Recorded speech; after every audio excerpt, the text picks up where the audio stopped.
Hello, everyone. Welcome to the Uncommon Commentators. I'm Antoine Willis Jr., and this is the boy Garrett. As you all know, this is our show where we talk about basketball, all levels from high school, collegiate, WNBA, and professional NBA, of course. And tonight we got some good topics for you, as always. Really excited to talk about these that we're going to, but of course, can't do it without my main man who I just introduced.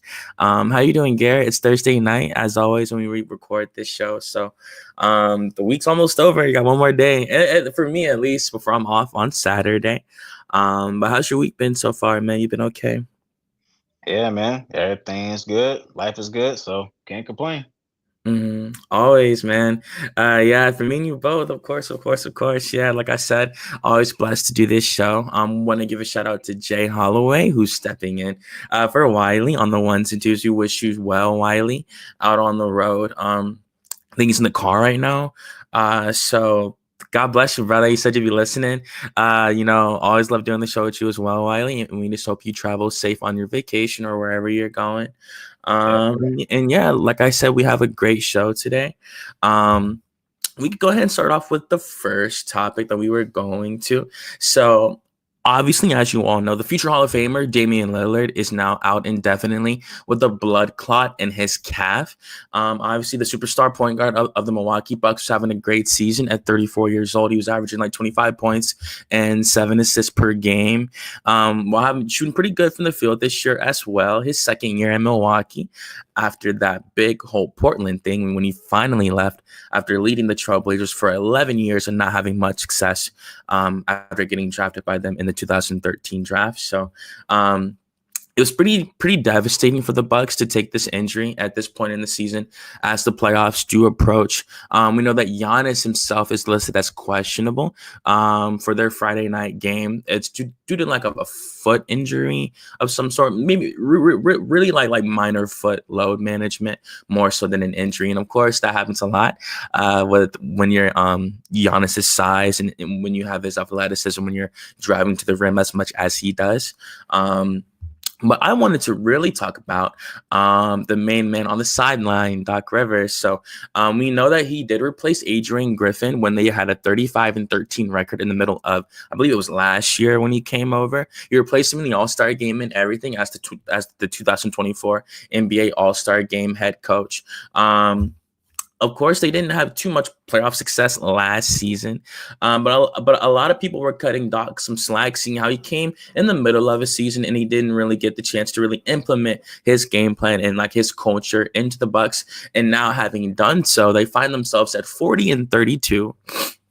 As we record this on March 27th. So my question was to you. Obviously, we know his history with Doc Rivers. He was fired from the Philadelphia 76ers after spending 3 years with the franchise. He went 20-15 in the playoffs. And I actually wanted to go down his history of playoff record.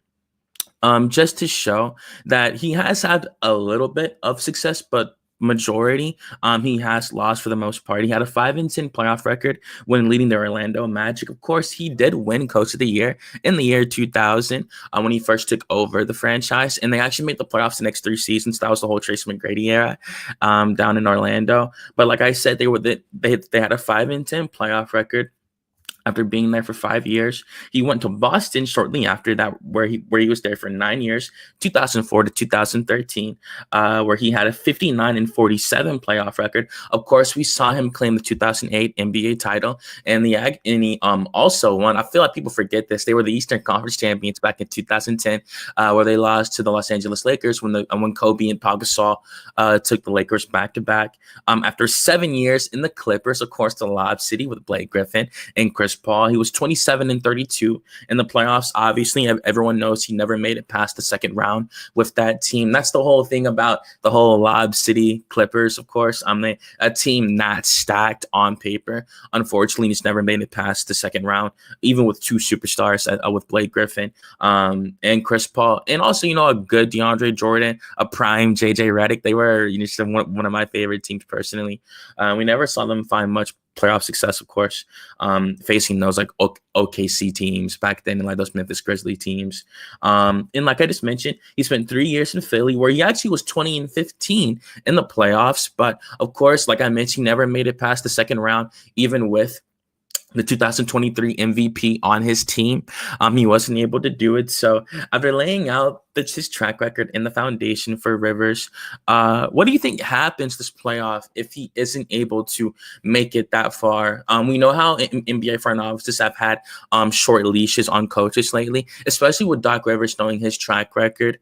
He's a good regular season coach. Like I said, he did win Coach of the Year, and like that was like his first year in Orlando. So he's always shown good potential to be a good coach, in my opinion. And of course, he is a champion. So when he does have the superstar talent, he can get it done. But recently in the playoffs, he's failed to make adjustments game by game, whether blowing like 4-1 leads, 4-2 leads, like whatever the case may be. If he's given multiple opportunities to win a game, he will fold. Multiple players that have played for him have said so as well. So what do you think happens with the Bucks in this playoffs, knowing the psychological effect that, of course, he knows he's a good coach. He knows he's a champion. He's even listed on the top 15 coaches in NBA history, like the actual list of Hall of Fame coaches. So what do you think happens with Doc Rivers this playoffs? And do you think if he were to get fired, would this be his last team he'd be a head coach of? Well, right now they're currently sitting as the number 6 seed in the East with the Mm-hmm. 40-32 record. Now to his quote on Damian Lillard with his blood clot in his right calf, he said, "quote I mean, he didn't die. We're hopeful that he's coming back." Now we all know injuries are part of the game of basketball, and that's really goes for any sport. So that's out of the coach's control. But in regards to Doc Rivers, I mean,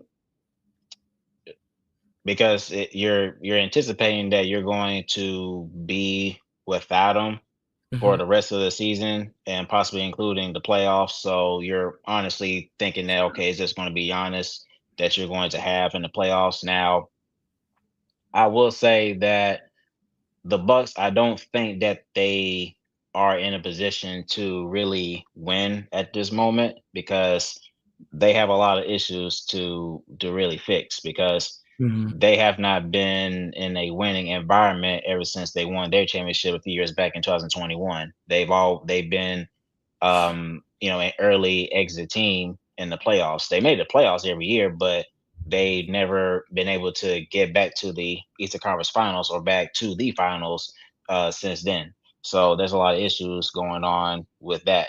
So, and even if Damian Lillard was still healthy, I don't think that they would be able to do that either. I don't think that they would make a deep run into the playoffs. That's just based on how they've been playing. Now, in regards to Doc Rivers, history has shown that he just has not been able to really lead a team to get the job done. We've seen him with the Clippers, we've seen him with the Sixers, we've seen him with Boston and other teams. Um, and that just has not really he hasn't really been able to find success with any teams. I mean, we can sit there and say like, hey, he's had good regular season wins for sure. We can say that he's had multiple regular season wins, but in the playoffs, that's where he comes up short. So it's just where, okay, after this season, then what is it you're going to do? Because like I said, a coach can't really control how a player performs when it comes to their health meaning. So I don't think that they will fire him this year after this season. So I think it's just more so okay, how can we make this team better? Because the elephant in the room is their best player in the Greek freak, meaning Giannis. Now, senior ESPN insider Sean Serenia late last month, on the show Get Up, he did report on Giannis's future with Milwaukee, and he quoted, he said, "Giannis loves the Bucks, but loves winning more." So that's really an indication that hey, even though that he loves Milwaukee, but he loves winning more.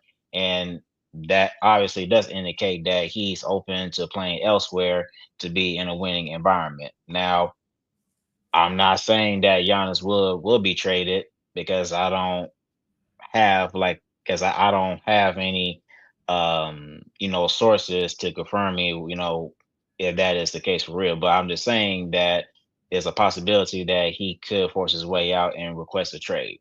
So, but that's only if the Bucks are not able to really figure things out. So with that being said, I think that the Bucks they have a good foundation, but it's just more so okay, how can they really improve the team? We did see they went out and got Kyle Kuzma out of Washington at a trade deadline, but of course they're without one of their core pieces in Bobby Portis, and it looks like he'll be back for the postseason. It seems, but like I said, I just think with Milwaukee, they just have a lot of issues that are outside of Damian Lillard and Doc Rivers. So I think at this point, we can only expect Doc Rivers to do the best that he can with the roster. Now, depending on who their matchup is in the playoffs, that I guess you can determine whether or not if they're going to be a first round exit team or not. If the playoffs were to start today, they would face the New York Knicks. So if it was up to me, I think the Knicks would win that series to 6 or 7 games. But like I said, I just think that the issues that the Bucks have, I think it's just beyond Doc Rivers that he's not able to really control or fix. But but I think what's important for Milwaukee is to figure out how are they going to convince Giannis that hey, we're serious about winning and we want you to stay in a long term. So that's what their main focus should be, not just on Doc Rivers and what he's able to do. For sure, and I agree 100%. And like as we look at it right now, Giannis is, according to Spotrac, it's an estimate for how much he'll make next year. It's gonna be around 54 million. The year after that, it'll be 58 million when he's 32 years old, and when he's 33, it'll be around 62 million. So obviously at this situation, Giannis is still in his prime. He's still playing great right now, averaging like 30 points and 12 rebounds a game at 31 years old. He hasn't slowed down in the slightest, even with what I mentioned earlier. Some of the slight minor injuries he'll deal with here and there. I feel like that's just him not really more so because he's not a load management type of dude. I think he really just wants to prioritize certain moments, and he knows the playoffs is coming. So I think he just wants to take some time off here and there for certain games, certain matchups. And I do agree with everything that you said. I feel like for right now, for their future, they still should go all in on Giannis. He still is a generational talent that is their franchise player. And that was a pretty big statement you said there, that he loves winning more. Obviously, we saw them win the NBA championship in 2021, and they have lost some pieces. Chris Middleton was a massive part of that run. Obviously, he was with the team this season, but due to some injuries, he definitely wasn't the same player that he used to be, unfortunately. Obviously, he's finding some momentum over in Washington, being a good veteran for that young core right now. But I think with Milwaukee still in a win now situation with two superstars, I think right now they should just still focus on Giannis, really just try to get some pieces this offseason if they can't go that far. They have 55 million in cap space. And I will say this, like, depending how it goes next season, I think will really determine Doc Rivers' fate. They're going to see how he performs this season in the playoffs. Depending how it'll go in the first round, if he's just completely not competitive with the Knicks game after game, I think that adds credibility to what I said earlier about him not making adjustments game by game in the playoffs, where coaches really make most of their money. That's where that's what most front offices really care about the most, is the postseason, of course. And we know that he's had a negative record in the past, unfortunately. And for me, I do agree again with what you said. I do think the Knicks would beat them. But it's more so about if they can get Damian back in time. How's he gonna perform with that? I guess the whole thing is really just a one big what if right now. We really have to see how he performs in that moment. Given how he's looked in the past, most people do have him failing, unfortunately, even with the superstar talent that he does possess at the moment. But like I mentioned, he has won an NBA title in the past. Some coaches, of course, have never achieved that feat. Of course, he had to have four future Hall of Famers to achieve that. But with Milwaukee, he has a good core right now, offense and defense wise. So it really just falls on him to put them in the right position to really succeed at this moment. And I wish him nothing but the best, of course. I do think he is a future Hall of Fame coach, of course. Like I mentioned, he is one of the top 15 coaches in NBA history. And I should only want him to succeed. And I felt bad for him, of course, when he got fired in Philadelphia. I never like to see any man lose his job, of course. And like I said, he had a positive playoff record in Philly with 20-15. So obviously, we know how Joel Embiid can be, and we know that James Harden didn't even want to be in a Sixers uniform like that anymore. So we'll just see how it goes for Doc this playoffs, I guess. Did want to just address that because it's a red flag over there losing his superstar point guard, knowing that Giannis might not be able to carry the city of Wisconsin on his back in the playoffs like that. And if he gets a first round exit, knowing how the Bucks can be, seeing how they even fired Mike Budenholzer after he won them an NBA title not too long ago. So, and he also won Coach of the Year not too long, and they still let him go. So, we'll see how it goes for Doc. I wish him nothing but the best, of course, over in Wisconsin. Moving on to the next one, of course. This next topic is, of course, very subjective as the NBA season comes to a close. I think we're about 11 games left, something like that, 10 games left in the season. So, obviously, with this 2024 NBA draft class, not that many people were high on it.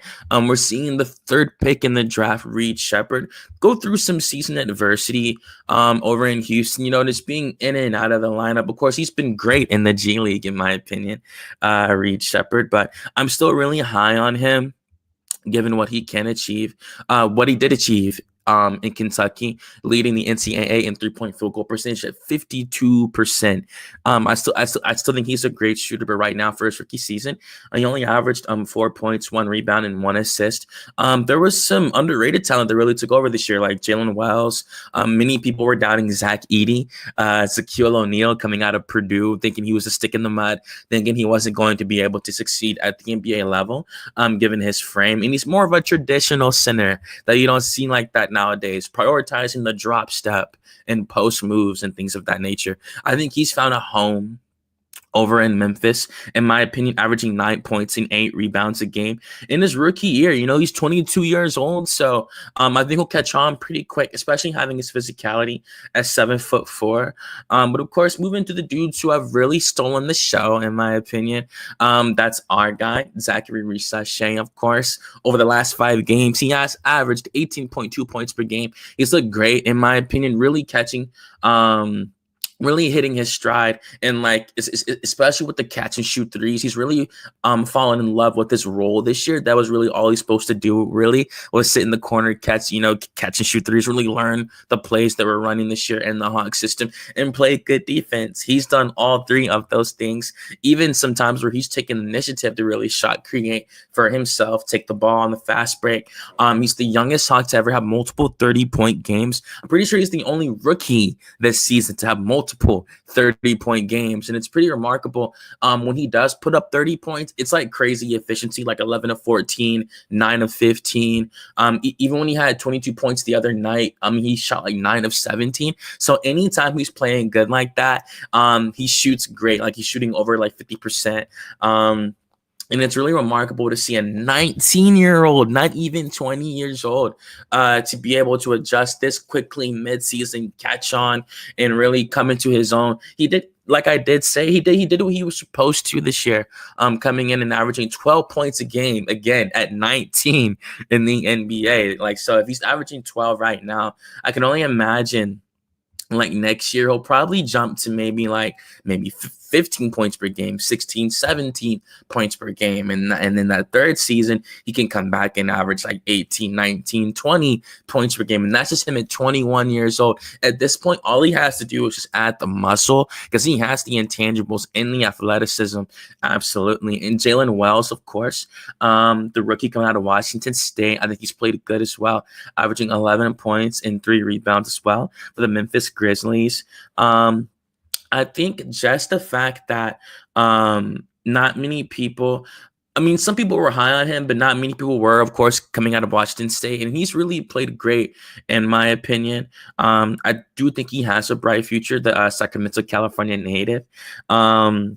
He was drafted in the second round.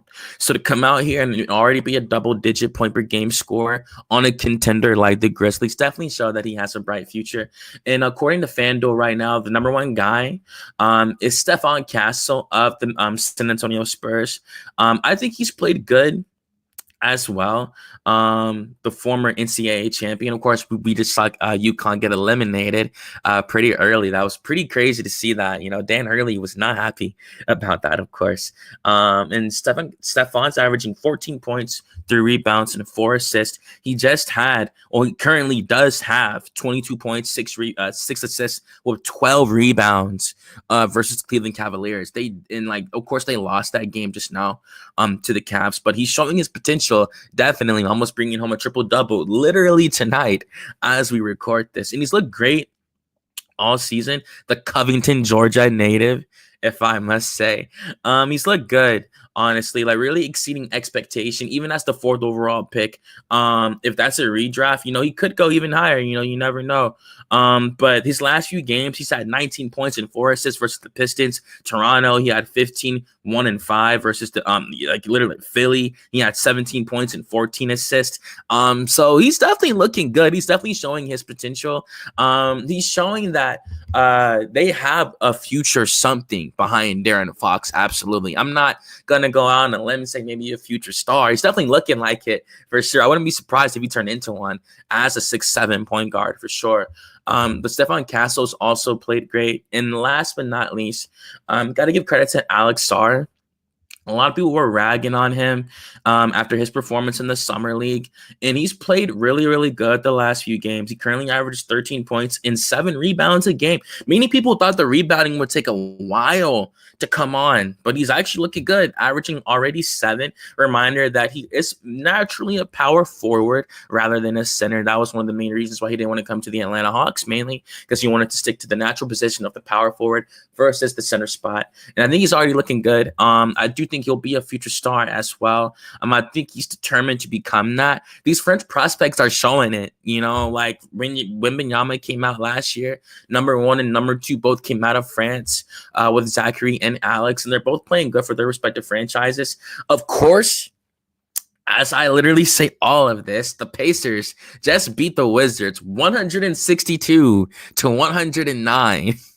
So he didn't have that good of a night team-wise, but individually, he had 22 points and 7 rebounds a game just tonight alone. So he's definitely playing his role as the future centerpiece, in my opinion, of the Washington Wizards. We'll see what happens this draft class, of course, but he's definitely one of their future centerpieces for sure. So after listing out all the rookies and how they've been playing, all like the substantial rookies, of course, who would you pick to win Rookie of the Year, or who do you think could be like the main guys for Rookie of the Year, like that, like the top 2 votes for Rookie of the Year, if you had to choose right now?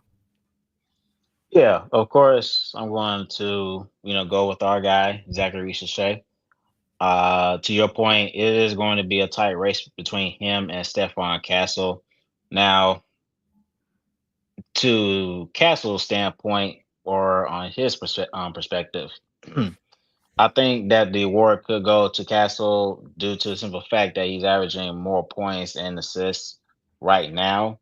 But for Ricochet, he's more efficient. So he is currently averaging a little over 12 points per game, averaging almost 4 rebounds and 1 assist. But he's shooting on 44, 34, and 72 shooting splits. So 44% from the field, 4% from 3, and 72% from free throw line. So he's shown to be the more efficient player, and he's playing for the better team out of between him, Stephon Castle, and Alex Sarr. So I really think that's what it's gonna come down to, is who's been the more efficient player. But of course, I guess people are going to look at from a stat standpoint in terms of, okay, who's averaging the more points and this, that, and third.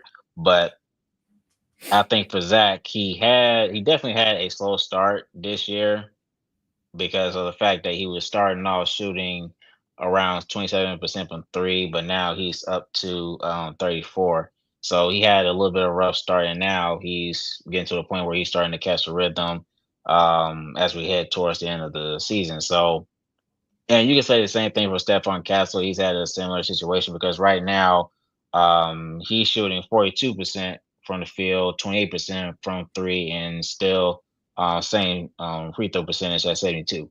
But like I said, he's averaging more points and more assists. So, but I think that Zachary, we should say, if he's able to keep up with what he's doing now, keep doing what you're doing, just keep developing his jump shot. And I think really that's what has enabled him to be where he is right now in terms of his development. He had to change his shot up a little bit, where he's now turning into more of a movement shooter. There's not much dip into his shot. I think he's having the ability, or showing the ability, to get his feet set before he catches the ball. So it seems like he's working on those mechanics, making sure that his mechanics are set before he catches the ball. So when he gets it, he just, goes up and release. But yeah, he's shown a lot of development thus far in his rookie year so far. I never forget the 33 points that he put up against the New York Knicks that we had earlier this year at home. So that was probably his biggest game this year. But yeah, I think there's going to be a tight race between him and Stephon Castle. So we just have to wait and see. But I just think for me, it should come down to is who was the more efficient player throughout the entire season. And if Zach, maintains that, then I think he should get it. Yeah, man, I agree 100%. Like, I think the efficiency alone can really get him the award, honestly. And like, it's just crazy to me to see like how many people were ragging on Risa Shea in the beginning of the season and stuff like that. And like, really to see him have this, really to see him transcend like this post All-Star break. It's only right. It's kind of ironic because we know that Trae Young, if you all remember during the 2018-2019 NBA season, Trae Young's first half was not the best. I remember in Summer League, he had an iffy Summer League and people thought he was a bust and stuff like that. In the whole first half of the season, I actually worked at the arena at the time. That was my first year working there. Trae himself was filling up the seats, but that was the only thing there for Hawks fans to watch. Of course, they weren't that good, and like you saw them getting lottery pick after lottery pick year after year. That was how they got DeAndre Hunter. That was how they got Onyeka Okongwu. And of course, the next year, 2021, we had the 20th pick in the draft. We got the boy Jalen Johnson, of course. Biggest steal. One of the biggest steals of that draft, absolutely. If that was a redraft, he would certainly go top 4. 2021 was actually still a pretty good draft, with Cade Cunningham, Scotty Barnes. That was a really, really good draft looking back on it. I do think Jalen Johnson would absolutely be top 5 in that draft. I mean, he went on to become a star at a young age at that. And like the fact he's a point forward, being able to make everyone around him better while also playing good defense from the post to the interior, on the perimeter, and being able to shoot the ball like that. I'm excited for his leap next season as well. And I did want to talk about this. Of course, this isn't a Hawks podcast. I just think with the Hawks in particular, being completely objective, they have one of the best young cores in the league right now, given what they have with Dyson Daniels leading the league in steals at 22 years old, with Zachary Sachet playing how he is at 19. With Jalen Johnson, of course, he suffered a season-ending torn labrum in his left shoulder, unfortunately, or it might have been his left shoulder. Unfortunately, he's out for the year, but he was a walking 20, 10, and 5 every single night he was doing it. I remember he had that triple-double versus the Boston Celtics this season just to show how good he was, even with Trey was not here. And I think just having all of this around Trey, is just gonna pay dividends with this show, course, seeing how he makes everyone around him better. I gotta give a shout out to the man Wiley, absolutely tuning in from the road. Most definitely, you guys just saw who he would have picked if he was here. Of course, he would have picked Stephon Castle. He's looked good, man. Like I said, that 17 points and 14 assists versus Philly. Of course, Philly isn't the best team right now. Of course, just seeing what they're going through with all the injuries they've suffered. But I do think that Stephon Castle does have a bright future. I do think he will go on to be a star. I think he's going to be that guy next to Wembanyama for a really, really long time. He's only 20 years old, and his birthday's in November. So he started out 19 this year, and he's already looking this good. Like I said, he just had 22.7 assists and 12 tonight versus the 1 seed in the East at that. So he's playing like this against great competition game after game, and he's looking good, man. I am really happy for him. This guy went to Newton High School, so it's cool to see that Georgia can really produce this world-class talent. Of course, we saw the Thompson twins at Overtime Elite not too long ago, and they themselves also went number 4, number 5 in the draft, similar to Castle, who went number 4 in his draft. And just assessing his ceiling, like I said, I do think he will be a star. He's already averaging 14 points and 4 assists in his first year. It's like Garrett said, it's really the efficiency. He's shooting 42, well, really if you round up, 43% from the field this year. It's definitely not that good. He's shooting 72% from the free throw and 28% from the three-point line. So they knew when they drafted him, that was the biggest thing he had to work on coming out of UConn was the jump shot. But he's a worker, and most importantly, he's a winner, having that championship pedigree and coming to a championship filled franchise like the Spurs. It's only right. And I think that Brian Wright, the GM, of course, that would have been the X factor acquisition for their core in the future, knowing that a center like Wembanyama needs that running mate, needs a point guard like Stephon Castle, seeing how he can play, make, and score and defend at any moment, and he can rebound. The final form of Stephon Castle is like a 6'7", like a Jason Kidd, the way he's gonna be able to play good on the perimeter, be able to play make like that. Of course, it took Jason a little bit to get a jump shot like that, similar to Stephon Castle's journey. So I'm really happy for Stephon Castle to really have the success. Though this is a Hawks podcast, of course. Really, really happy for the former UConn Husky. Really to see him take this leap like this right into the league his first year. He said it at the draft, like whatever team gets him, he's getting a winner. And I'm going to show that. And I'm really happy for him, man. I think the sky's the limit for him. Same with Recess Shea. I do think that we could have some all-stars out of this draft. I do think that if I had to pick right now, I think Sar, Castle, and Recess Shea would be the top. Like if you were to fast forward to 2030, those are the 3 dudes from this draft that would have made the all-star game, and Reed Shepherd as well. I'm still really, really high on Reed Shepherd, especially in that Houston core. Knowing he can play make for all those guys. It's just he's playing behind some guards right now, like Fred VanVleet and all that. And I'm still really, really high on Reed Shepherd, of course. And yeah, man, like I said, this draft class, it was pretty good. We know the 2025 draft class is definitely way better than this one was, with Cooper Flag coming out, VJ Edgecombe. March Madness is upon us, so we're going to get to see how they would perform in a playoff setting, and I'm really excited about that. We saw that Cooper Flag was named the National Freshman Player of the Year. So, hey, he's living up to the hype, obviously. He will probably more than likely be the number 1 overall pick come this summer. It really all just depends what team is able to get that. Now, if you look at every mock draft, from NBA mock draft, NBA draft room, Tankathon, NBA draft.net, of course, Draft Express. Shout out to Jonathan Cavoni, of course. Most of them do have the Wizards getting the first pick, or the Pelicans. I've seen the Pelicans a lot, but most teams, most notable drafts do have the Wizards bringing it home. It'd be cool to see the Wizards finally get a brand new superstar. They haven't had a real superstar since the John Wall era. And it'd be cool just to see them finally hit the reset button. Same for the Charlotte Hornets. It'd be really cool to finally see them hit the reset button as well. Toronto is probably going to get a high pick, even though I think they're a better team than what their record indicates, especially having signed Brandon Ingram recently. We'll see how that affects how they'll draft, because obviously people thought they were going to take Ace Bailey, but with the wings that they have, with Scotty Barnes, with Brandon Ingram, of course, Bailey could come in and play the shooting guard. But I am pretty intrigued to see how that Toronto team also stacks up. But of course, ending with this rookie class, I feel like we can go ahead and give them a rating, given how this year is about to be over. Some of these players, we won't even see them in the playoffs because some of their teams aren't making the playoffs. So this rookie class, I liked it a lot.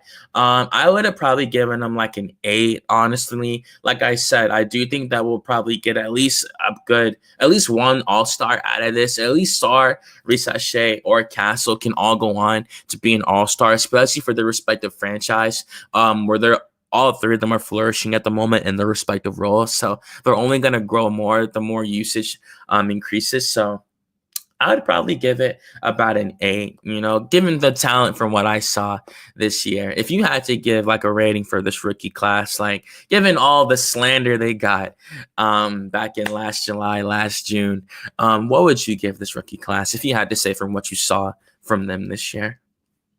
Yeah, I'll probably give it a solid B, only because of the fact that this, even though that we could see a couple of guys, become an all-star, this is not this. It wasn't a really deep draft as it Mhm.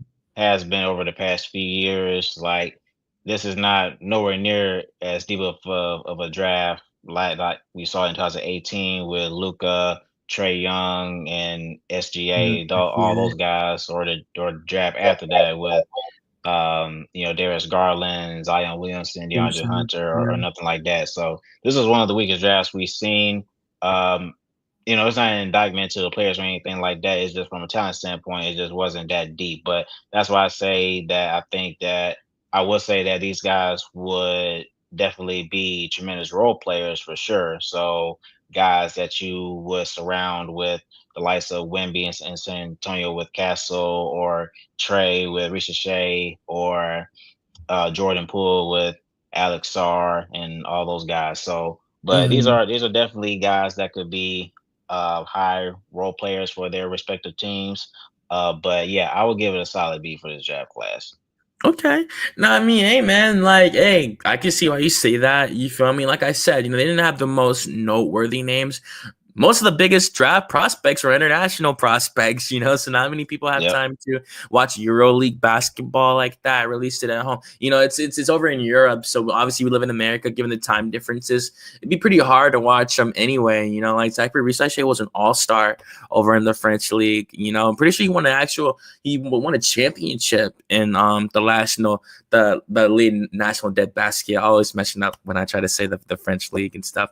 But over in the LNB, he looked good. Even at 18 years old, he was shooting 40% from three. Of course, he only averaged 11 points per game, similar to how he does now. But 40% from three, no matter where you play, is 40% from three. And we're going to see that happen for the Hawks. How we're seeing it now, absolutely. But moving on to our last topic of the night, of course, last but not least, it's actually the beefiest, the juiciest topic of the evening, in my opinion. So on March 6th, the Los Angeles Lakers did face off versus the New York Knicks. Now, obviously, one of the biggest Knicks fans in all of sports is world renowned sports journalist Stephen A. Smith. Obviously, the First Take host is extremely popular these days. He just signed a $100 million 5-year extension with the Entertainment Sports Network (ESPN). To be able to get that much from ESPN, man, you got to be a special talent. I don't care who you are for them to think you're that valuable to ESPN. Something that it sells itself. People want to wake up. There's some people like the only news they absorb is sports news. They don't even watch the regular news like Fox 5 and CNN and stuff like that. So to see him get that much money from ESPN definitely shows how accomplished and how successful he is, of course. But given his track record and throughout his career, Stephen A. Smith has never shied away from controversy. Well, not controversy, really going at it with a player. It doesn't matter what sport, NFL, MLB, NBA, even UFC. He will definitely go at whoever he disagrees or thinks it's not performing at the moment. So for Stephen A. Smith, like I mentioned, the Lakers did play the Knicks, and one of the biggest things of that game didn't happen on the court. It happened on the sideline, of course. LeBron James approached Stephen A. Smith for some comments he said during a first take segment that took place on January 29th, 2025, when he mentioned that Bronny James was just not ready to transcend to the NBA. Coming out of USC, a lot of people thought he wasn't ready. Obviously, everyone know he collapsed in a practice at one point due to his heart health, his heart issues. It got to a point where they had to put like a tracking device on Bronny to monitor his heartbeat at all times because the situation got that detrimental to his health. But of course, we see how the story played out. He did go on to get drafted with the 55th pick in the second round by the Los Angeles Lakers. And he's playing good in the G League. He's currently averaging like 20 points, 5 rebounds, and 5 assists for the South Bay Lakers over in El Segundo, California. So he's playing really, really good as of right now. He's definitely exceeded all expectations that people put on him. Because I could say people doubting him, but he also had a lot of supporters too. On opening night, the whole FaZe Clan, if you all play Call of Duty and stuff like that, super popular video game ensemble. They're all millionaires of Call of Duty, so to let you know how popular they are. They were all there in Bronny James jerseys. I actually published an article recently that Bronny, as a rookie, sold 500,000 jerseys, generating $50 million in revenue as a rookie, which is extremely substantial, seeing how all the noise he's making on and off the court this year. But of course, his father felt the need to defend him when he approached Stephen A. Smith, and Stephen A. Smith did not like that, not one bit. Now, of course, it was a viral moment. It was everywhere. All over Twitter that night. The next morning, they brought ESP and they brought Stephen A. in the back during the morning meeting during first take, and they said you have to address it. He said he didn't want to, of course, but he said you have to address it. It's world class news. It's involving you. It's sports in general. You cover sports, so he definitely had to address it. Absolutely, which he did. Just saying that he thought everything he said about Bronny was correct. Everything he said was right. He later doubled down on his on the Stephen A. Smith show, his personal YouTube channel, really trying to see where he went wrong. He admitted that it did bother him. He wanted to apologize publicly to LeBron if he did feel like he overstepped a boundary. Covering the NBA, of course, you're liable to talk about these dudes' professions they do for a living. It's how they feed their families. It's their passion, And Stephen A. did apologize if he felt like something hurt his feelings, but he did say that he felt the most bad because everything he said was correct. So, of course, that was the first part of the saga. The latest development was that LeBron James were on the Pat McAfee show. Now, Pat McAfee lives in Indianapolis. Of course, he used to play for the Colts, the former NFL kicker. And he was in Indianapolis on his podcast. Well, not podcast, really. It's a TV show, the Pat McAfee show. One of the most popular shows in sports at the moment, absolutely, given his charismatic personality. So much so, even LeBron James felt it was worthy enough of his time, of course. The Lakers had just played the Pacers.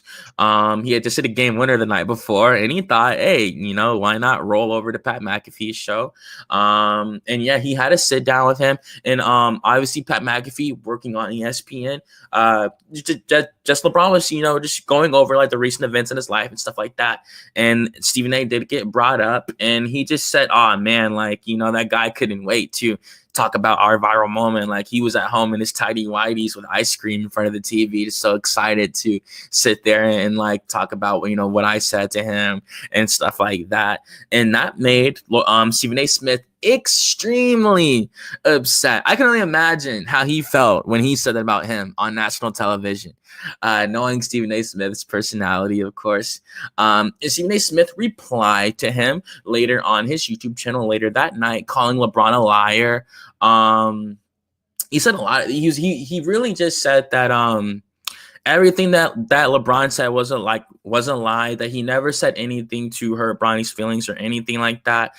He even came out on a First Take show a couple of days ago and said he might have been wrong about Bronny, seeing how Bronny decided his career high 17 points and 5 assists versus the Bucks a few games ago. So he even came out and said that. But the Pat McAfee stuff sent Stephen A over the edge. Again, he went on his YouTube show, just firing back at LeBron, calling him a liar, saying he's two-faced, saying that the only reason he probably feels this way is because he's came out publicly and said over and over and over that he thinks Michael Jordan is the greatest NBA player of all time, and he considers Michael Jordan to be the second greatest player.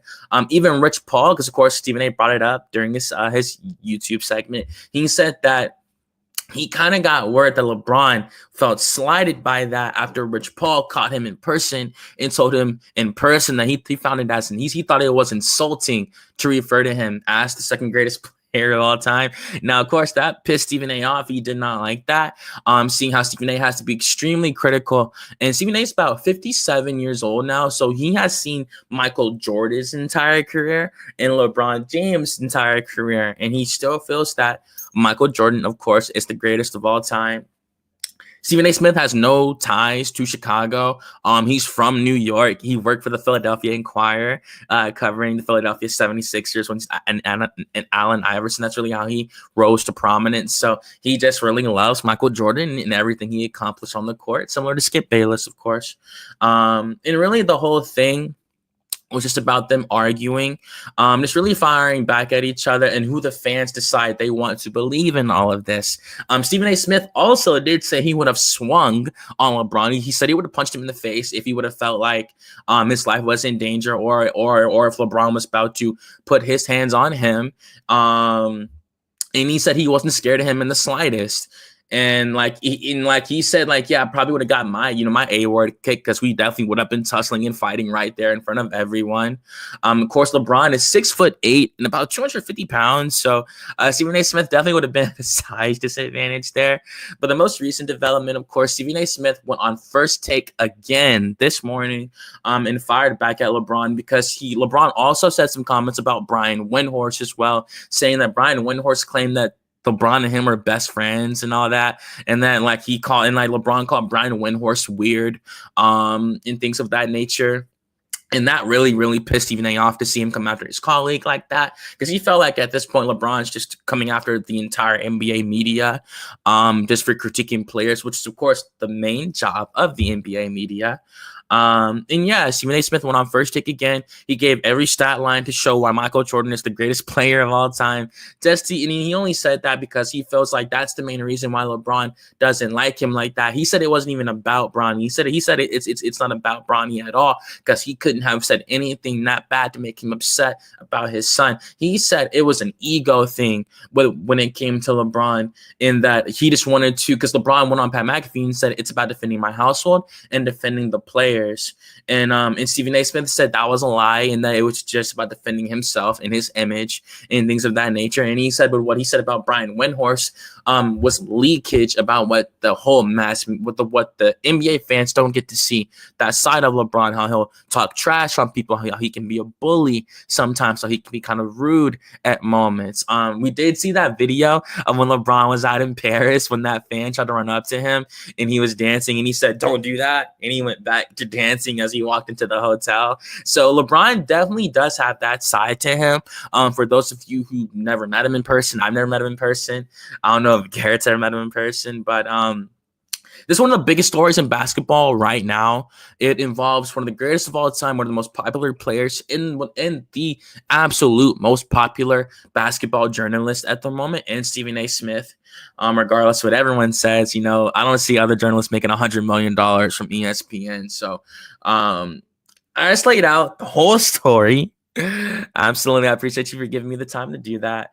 And I just wanted your opinion on it. Like, whose side do you choose? Who do you think is in the wrong? Do you think that Stephen A should have just minded his business about Brown? He shouldn't have said, because what pissed LeBron off was when Stephen A said, "I'm begging you as a father to stop this. Like, why are you putting your son in a position where we're going to have to talk about him, say he's bad, say he's, I'm not going to say any negative words about Bronny James, of course. And he was just saying that, like, why would you put your son in position for us to do this and have to talk about him? The last thing I will say is that obviously the sentiment was shared. Jaylen Brown was caught on the bench chilling with Kaiser Gondres, his girlfriend, and Angel Reese of the Chicago Sky, WNBA star, of course. That he just those 2 seconds, the camera caught him saying, "I don't think Bronny is a pro," and that made headlines everywhere the next day. We also saw later this year, or well, later that year, earlier this year, that they were at the All-Star game together, and LeBron, it like, and it really happened in a video. It wasn't like some TMZ gossip or anything like that. You see LeBron dap up every single player in the locker room, including Jason Tatum, Jaylen Brown's superstar teammate, except for Jaylen Brown, So obviously, of course, like he should, he is really overprotective over his child, as he should be. LeBron not having a father himself, he definitely feels like he should be there in all facets for his children, help them succeed in any way, shape, or form, even helping them get to the NBA at this point, as he should have. But yeah, I just wanted to ask you, whose side were you picking in this, seeing how like LeBron has shot random strays at Brian Windhorst, who I don't think ever said that. Multiple journalists came out and said Brian Windhorst never claimed to be LeBron's best friend. Or do you take LeBron's side, where Stephen A has obviously had a track record of being hated by athletes? A lot of basketball players actually don't like Stephen A. If you actually go around, it's a lot of them that don't like him, unfortunately. So how did you feel about the situation, Garrett? Well, I mean, when you just take the whole situation into account, when you hear what LeBron says and what Stephen A says, it's kind of where you can't really tell if who's really telling the truth and who's not, because to Stephen A's point that he's just mad that he doesn't have LeBron as number one, he has MJ as number one. We don't know that to be very true. I don't know if that is the actual case. I think that just comes to having a sense of discernment from Stephen A's standpoint of just reading between the lines. Now, I will say for on Stephen A's behalf, I don't think he's never said anything ugly about Brian James. I don't think he's never said anything, or I should say, he never insinuated anything of trying to put Brian James in a bad light. Because when you add context to it, or when you dissect it a little bit, uh, he felt that Brian James should start his rookie year, or play his rookie year in the G League, because him, and I'm pretty sure other people may feel the same way, that he's not a pro athlete at this time. And I guess you can see it that way due to his situation in college, where he unfortunately had suffered a critical heart condition that kept him out for a long period of time, and he wasn't able to really perform at a high level in college. It was more like an one and done season for him. So, and even for me, I felt like that he should have stayed in college a little bit longer, just for him to gain that experience before entering the draft portal. And of course, him saying that, well, the only reason why Bronny is in the NBA because of his dad, or because of his dad's influence in the NBA, and of course his voice in the NBA. But of course, to your point, that Bronny, it was exactly a week from today where he scored a career high 17 points, along with 5 assists, 3 rebounds, and 1 block against. It was in a loss against the Milwaukee Bucks. And also this past Tuesday, in the G League, he dropped a career high in the G League in 39 points, 7 rebounds, 4 assists, 4 steals, and 1 block against the Santa Cruz Warriors with the South Bay Lakers in the G League. And even Stephen A admitted, like, hey, I may have been wrong about this kid. So that's why I say I don't think that's really insinuating that he was trying to put Brian James in a bad light, because one thing that he did mention is a fact. is that he's getting paid, and to your point, he just signed a big time extension with ESPN. He's being paid to criticize. Now that doesn't mean to just say anything um terrible or anything bad towards anybody. Is just the fact of the matter is that okay, if this player is doing great, then he's going to give you props, and if that player is not, then he's going to criticize you. That's just part of the game. And even LeBron said that. That's just how, that's what comes along with it being a pro athlete. But I do understand from LeBron's standpoint as far as protecting his son, because yes, they are teammates, but that's still his son, and and it's vice versa for Brian, that's his father. So I understand for LeBron from an emotional standpoint, you're just trying to protect your family. So I understand where he was coming from, but I'm just saying for me, I don't think Stephen A said anything towards Bronny that should have led to this point, honestly. I think, excuse me, if it was for me, I think this would have been hashed out much sooner if him and LeBron was able to either meet up for lunch or set up a phone call to really hash it out. I don't think it should have taken this far. But like I said, based on the information that has surfaced, I don't think Stephen A. has said anything to cause this situation to happen. But that's why I say before, because Stephen A. mentioned it, that when LeBron approached him, he didn't approach him as a basketball player. He approached him as a father, as a parent. So I do understand that. But I think LeBron should have known, or at least given himself more time to understand that, when you're in the pros, this what comes along with it. So when people, or when I should say the media, are, having their takes or their perspectives about Bronny, I mean, that's just part of the game.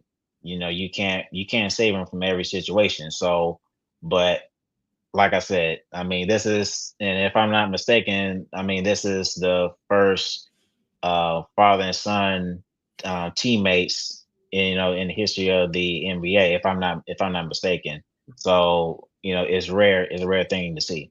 But no, I think Bronny, I think that he's showing a lot of life. Well, like I said, the 39 points in the G League game this past Tuesday was big, and his career high 17 points was big too, Mhm. against the Bucks despite the loss. But no, I think that LeBron is, I think he's doing his job as a parent. He's looking out for his son, so you can't say that he's in the midst of, or I should say, he's in the wrong for doing that. But I'm just saying that there's just, a middle ground you have to come to. And I think that's something you just have to understand. So, but, and I'll say this, even if we take Stephen A. Smith's word of saying, hey, LeBron is in his feelings because Stephen A doesn't have him listed as number one. I have LeBron at number two as well. And even though I didn't grow up watching Michael Jordan, I wasn't even, you know, even thought of, when he was taking lead by storm. But like I said, there's just certain things that other people value in other guys. I mean, there's people out there that doesn't even have LeBron or Michael Jordan as number one. Mhm. That's just how it is. People see the game did differently. Some people have Kobe, some people have Kareem Abdul-Jabbar or Mhm. Magic Johnson or Larry Bird. So I'm just saying that I think for LeBron, if that was truly the case, that is just the fact that he doesn't, because LeBron's been heavily criticized for a lot of things as a basketball player throughout his entire career, and I'm not sure if all that is just catching up to him. But for me, I mean, it's like this right here. You have a lot of fans. You have a big following. You have a lot of people that believe that you are truly the best player of all time, and I would think that for me, and even if and we don't even know for sure. We don't know when you look at when you take the entire world into consideration, or basketball fans Mhm. altogether. We don't know if more people are fans of Michael Jordan than LeBron, or I should say, more fans have MJ as number one versus LeBron. Whatever that is, I think LeBron. The only thing that should matter is that if LeBron feels like he's the best player in the history of basketball, then that's all that matters. Don't let someone else's opinion get to you and cause you to start situations like this, because even though that some people think it's entertainment when you talk about, oh, if he would have came up to me, I would have swung on them this and the third. I mean, yeah, but yeah, I just think that at the end of the day, don't let anyone's opinion push you to this right here. But that's only if that is the case. So like I said, LeBron is definitely a top two player in the history of basketball, no doubt about it.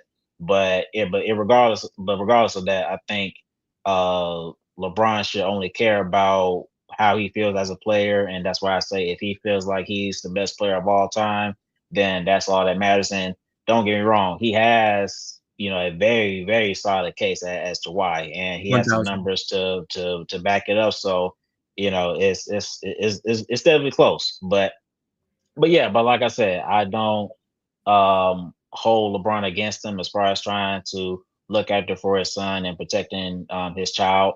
So no, I don't look at him as in a bad light or anything like that. So, but like I said, I think Stephen A. I think he was just doing his job as a professional, and he even admitted, like I said before, that he thinks that Bronny is doing a great job. He may have been wrong about him, and he gave him his props. So I think that's the least that he could have done. So, like I said, I just hope that they end this soon. I hope this doesn't prolong into the summer or even after that.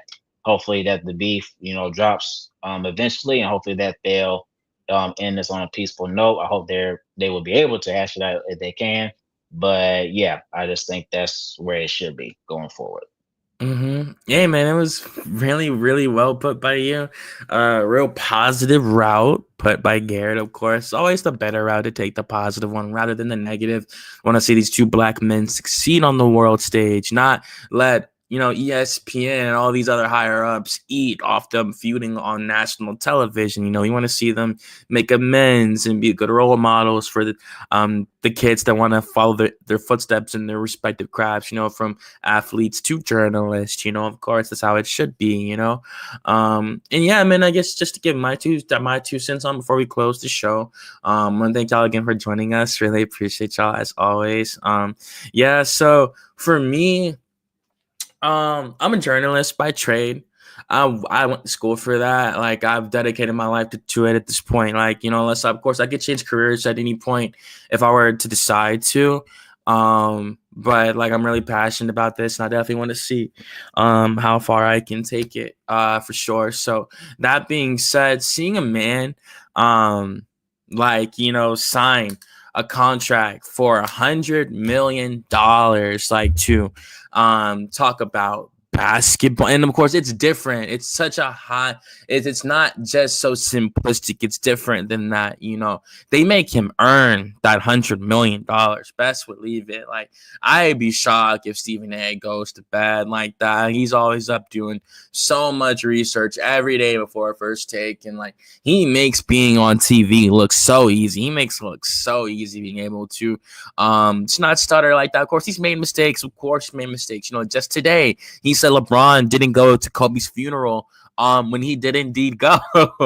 He had to go onto his Twitter and quote the ESPN Twitter with the clip going around to say that he did indeed go. My correction, even at the highest level on ESPN on national television, dudes of his caliber can make mistakes, so it happens, of course it can happen, like, because of course, Stephen A was bringing up how LeBron messed up in the finals back in 2011, and of course, like, you could say, obviously Stephen A, he'll never have a situation like as high pressure as an NBA finals, but like him messing up on ESPN on national television, like with his job security, like, like, that shows he makes mistakes too. Like how LeBron has made mistakes on the court, Stephen A has certainly made mistakes in his craft.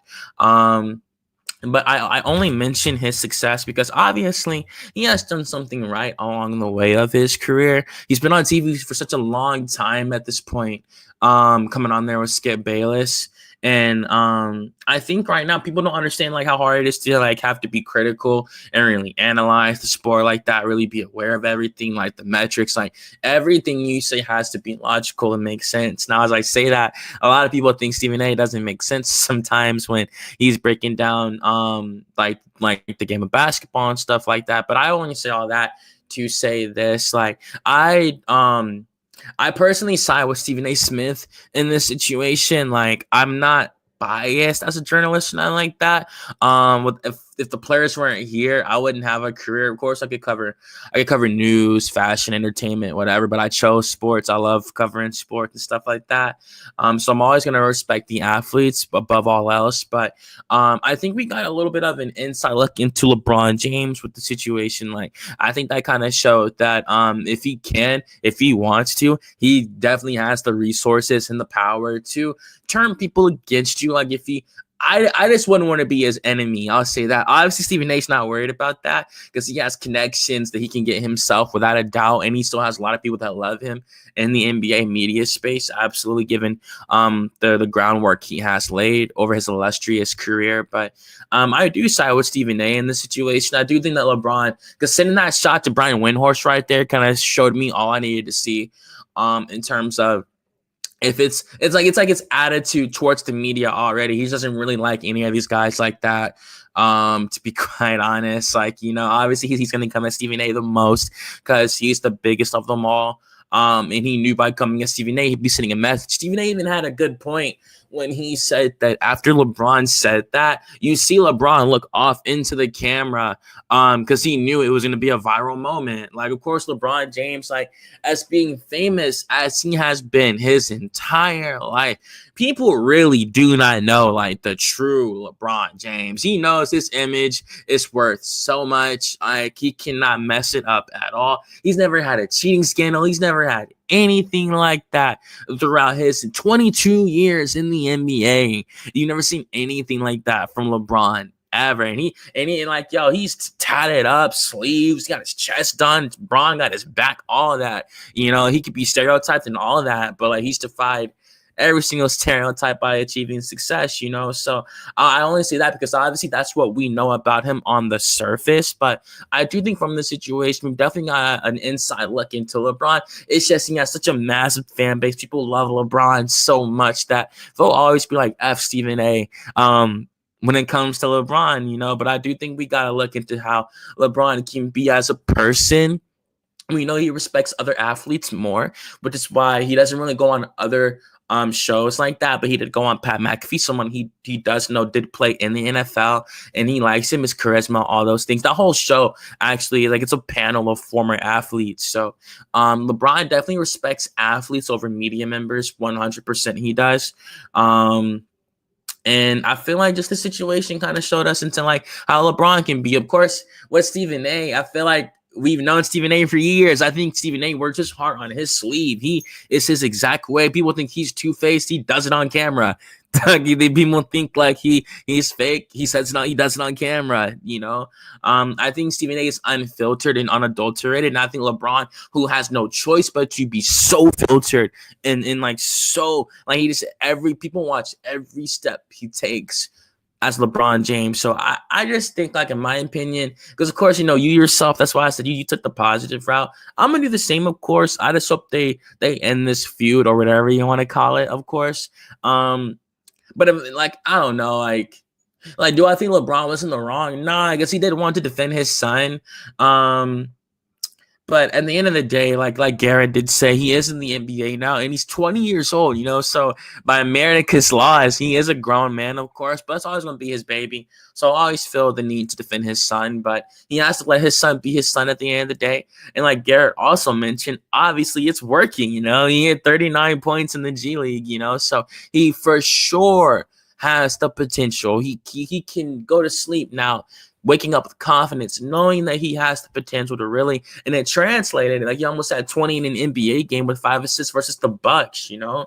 So, It's one of the biggest stories in basketball, but I think it'll come to an end soon. I just want to give my 2 cents on that, though. I kind of side with Stephen A on this. I think he's been nothing but real.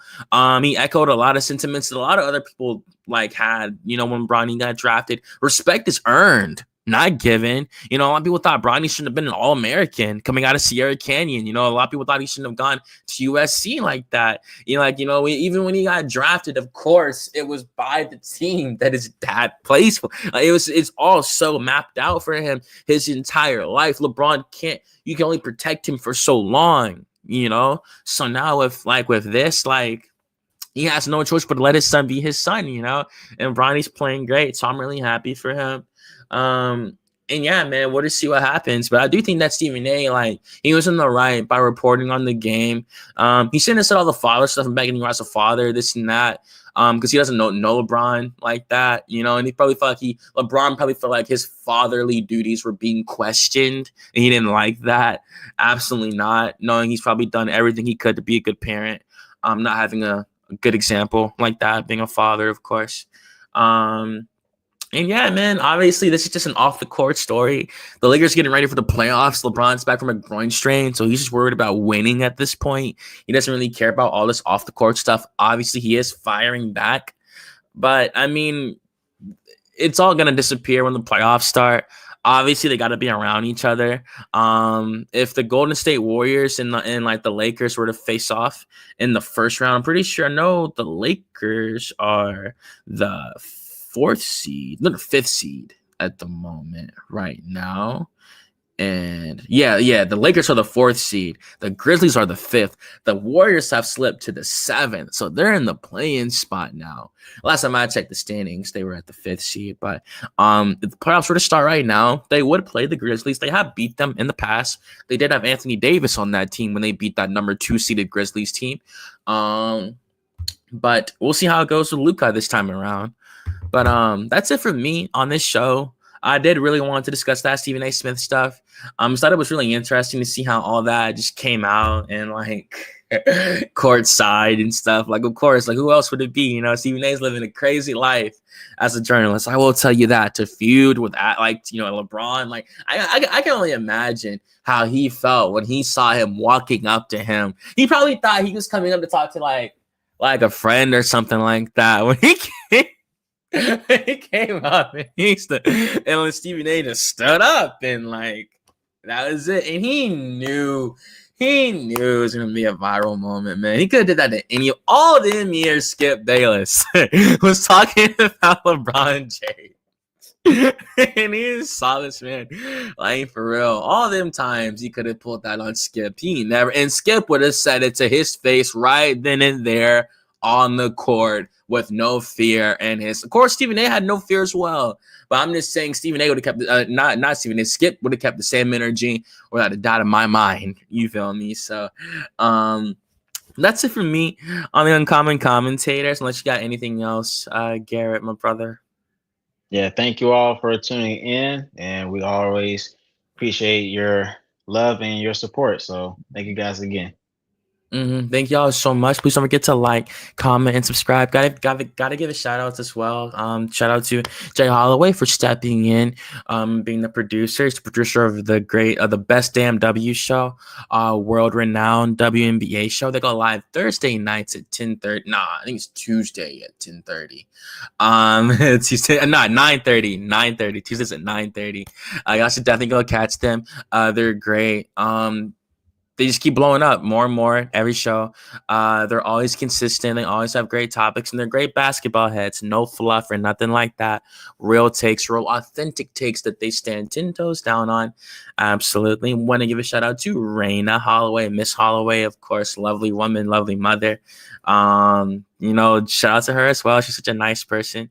Shout out to everyone that watches as well. And one more shout out to the man Wiley on the 1s and 2s. We love you. Drive safe.